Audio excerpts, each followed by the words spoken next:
Hi, can you tell me about yourself? Good day, ma'am and sir. My name is Aileen Buncalis Damiar. I am 36 years old from an island barangay of Tarnaki, San Vicente, Northern Samar, Philippines. I am single. Do you have kids? No. How many siblings do you have? I am the eldest and I have one sister. Tell me about your educational background. I am a college graduate from University of Eastern Philippines with a Bachelor of Science major in Hotel and Restaurant Management. Do you have work experience abroad? No. Do you have local experience here in the Philippines? Yes, I have a local experience as a house helper for 2 years. My duties and responsibilities are cleaning the house, organizing the house, sweep and mop the floors, do the laundry and ironing, prepare and cook meals, and sometimes I go to market to buy fresh food and other household necessities and help the children do their homework. How would you describe yourself?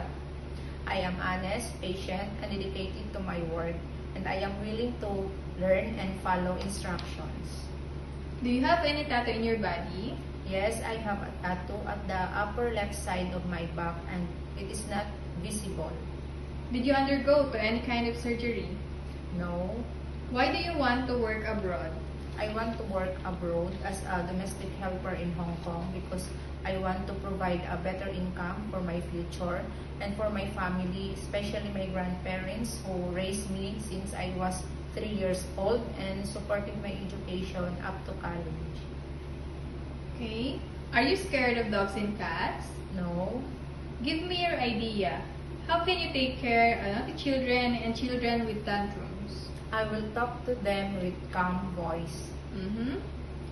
What is your message to your future employer? Their future employer, I promise I will be a good worker and I will assure you that I am hardworking and can do a multitasking, and I will treat your family with respect and kindness, and I promise I will finish my contract. Thank you very much. Thank you.